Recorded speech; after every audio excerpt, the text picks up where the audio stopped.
नमस्कार, मैं हूँ लक्ष्मी यादव और आप देख रहे हैं मॉर्निंग इंडिया टीवी। आपका सनशाइन क्या है और मूनशाइन? अगर आप सोच रहे हैं कि ये बस बातचीत शुरू करने का तरीका है तो रुकिए, क्योंकि आपकी जेंजी के लिए ये उनकी पहचान बन चुका है।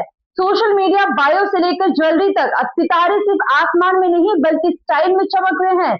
आइए देखते हैं हमारी ये खास रिपोर्ट, सितारों का स्टाइल स्टेटमेंट। आज की जेंजी के लिए राशि अब सिर्फ ज्योतिष नहीं रही, ये उनकी पहचान का हिस्सा बन चुकी है। सनशाइन और मूनशाइन जैसे सवाल अब कैजुअल नहीं रहे, ये पर्सनालिटी को डिफाइन करने का तरीका बन गए हैं। सोशल मीडिया बायो में राशियों का जिक्र आम हो गया है। लोग खुद को शब्दों से नहीं सितारों से बयां कर रहे हैं, यानी अब पहचान सिर्फ नाम से नहीं बल्कि नक्षत्र से भी तय हो रही है। डिजिटल दुनिया में ज्योतिष का क्रेज तेजी से बढ़ रहा है। लाखों वीडियो और पोस्ट इस ट्रेंड को दिखाते हैं। युवा अब स्पिरिचुअलिटी को नए नजरिए से देख रहे हैं। ये उनके लिए रहस्य नहीं बल्कि एक्सप्रेशन है। ऑनलाइन कम्युनिटीज में राशियों पर चर्चा आम हो गई है। हर शाइन के लिए अलग कंटेंट तैयार किया जा रहा है, यानी ज्योतिष अब सिर्फ मान्यता नहीं बल्कि डिजिटल कल्चर का हिस्सा बन चुका है। जेंजी की दुनिया जो है वो फिर से पनपती हुई नजर आ रही है। कई सारे युवा जो हैं इस पे अग्रसर नजर आ रहे हैं। कई सारे फिल्म इंडस्ट्री के जो लोग जो हैं वो भी ज्योतिष विद्या की तरफ में काफी ज्यादा अग्रसर नजर। हमारे साथ कुछ युवा भी मौजूद हैं,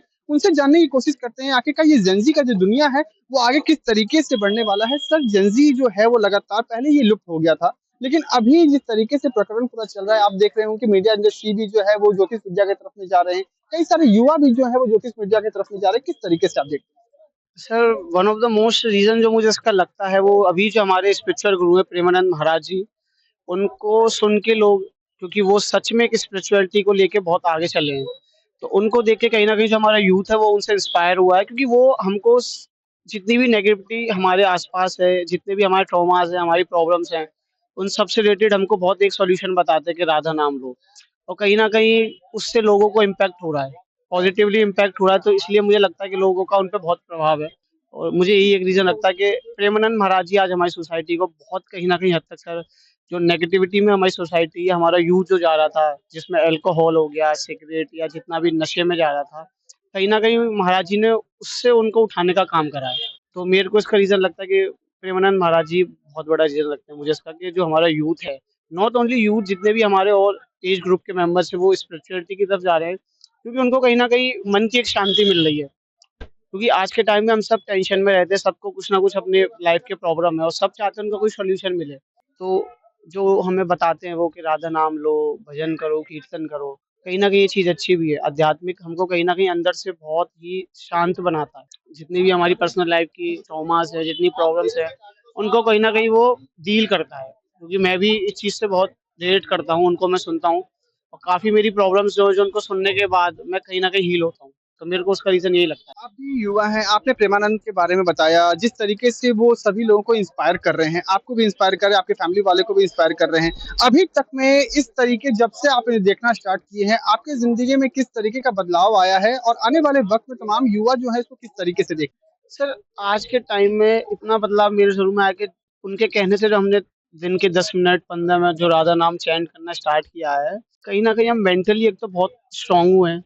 इनर रूप से, अंदरूनी रूप से हम बहुत पीसफुल हुए हैं। जितने भी हमारी लाइफ़ के प्रॉब्लम है, जो मतलब कि जो ओवरथिंकिंग है मेनली, मुझे लगता है वो हर किसी के साथ जो ओवरथिंकिंग है वो कहीं न कहीं बहुत कम होती है इससे, जो मेरा पर्सनल एक्सपीरियंस है ये। और सबसे बड़ा इश्यू ही आज के टाइम में ओवरथिंकिंग है। जो चीज़ हमारे साथ हो भी नहीं रही है, हम उसको बार-बार सोच रहे हैं कैसे होगी, अपने फ्यूचर की टेंशन सबको रहती है, अपनी जॉब की टेंशन, जो कि अभी बहुत आगे है चीज़ें जो हमारे साथ हुई भी नहीं उनकी टेंशन। तो वो टेंशन कहीं न कहीं हम सब चाहते हैं कि उससे कहीं न कहीं हम थोड़ा दूर हों, मुक्त हों। और इसलिए मुझे लगता है कि भक्ति वो चीज़ है, या भक्ति मार्ग वो ऐसी जगह है जहाँ पे हम इन सब चीज़ों से बहुत ही तनावपूर्ण रूप से दूर हो पाते हैं। भैया, आपको इसको लेकर के क्या कुछ रिएक्शन है? क्योंकि जिस तरीके से भैया ने बताया कि ये भी जेनज़ी की तरफ में ज़्यादा अग्रसर हो रहे हैं, जो अध्यात्म जो है फिर दोबारा से आ रहा है, इससे कई सारे युवा जो जो भटके हुए हैं उनको राह मिल जाएगी। किस तरीके से? देखिए, अगर देखा जाए तो अध्यात्म पहले भी था।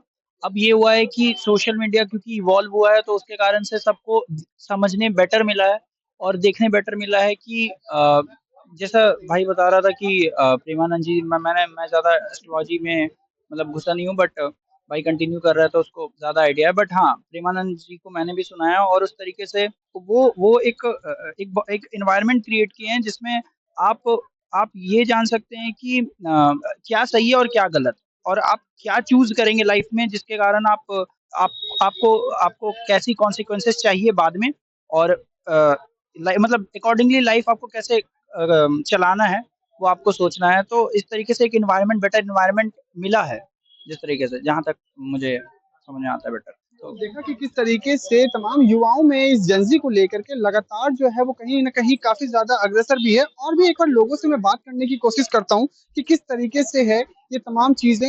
मैम, एक छोटा सा आपसे सवाल करना चाह रहा था कि ये जेनजी की जो दुनिया जो है, जिस तरीके से हालांकि कई लोग जो है इससे बचने की भी कोशिश कर रहे हैं, लेकिन युवाओं में काफी ज्यादा अग्रसर भी नजर आ रहा है कि युवा जो है वो आजकल अध्यात्म की तरफ जा रहे हैं। और आने वाले वक्त में युवा जो है इससे काफी ज्यादा इंस्पायर भी होंगे। अब देखने वाली बात होगी ये जिंदगी की दुनिया युवाओं में किस तरीके का इम्पैक्ट लाता है। वीडियो जर्नलिस्ट अजीत के साथ Abhishek Anand, morning India news, Delhi. Fashion industry ने भी इस ट्रेंड को तेजी से अपनाया है। ज्वेलरी में राशियों का असर साफ नजर आता है। पेंडेंट, रिंग्स और ब्रेसलेट राशि चिन्ह शामिल हो रहे हैं। हर डिजाइन एक पर्सनालिटी स्टोरी बयां कर रहा है। नवरत्न और रंग बिरंगे रत्नों का इस्तेमाल बढ़ा है। ये डिजाइन आस्था और स्टाइल का मेल है। अब ज्वेलरी सिर्फ साइज के लिए नहीं बल्कि खुद को व्यक्त करने का जरिया बन गई है। ज्वेलरी डिजाइनों में भी बड़ा बदलाव देखने को मिल रहा है। रत्नों को खास तरीके से सेट किया जा रहा है। इनके उद्देश्य सिर्फ खूबसूरती नहीं बल्कि ऊर्जा से जुड़ा भी है। रत्नों को त्वचा में संपर्क में रखने पर जोर दिया जा रहा है ताकि पहनने वाला उससे जुड़ा महसूस कर सके। यानी अब ज्वेलरी एक एक्सेसरी नहीं बल्कि एक अनुभव बनती जा रही है। अब सितारे सिर्फ आसमान में नहीं बल्कि जेनजी की ज्वेलरी में भी चमक रहे हैं। राशि और नक्शे अब सिर्फ किस्मत नहीं बल्कि फैशन की नई भाषा बन चुके हैं। क्या आप भी अपना स्टाइल सितारों में जोड़ रहे हैं? कमेंट में अपनी राशि और पसंदीदा ज्वेलरी जरूर बताएं। कैमरा अजीत के साथ मैं Lakshmi Yadav, morning India TV, Delhi.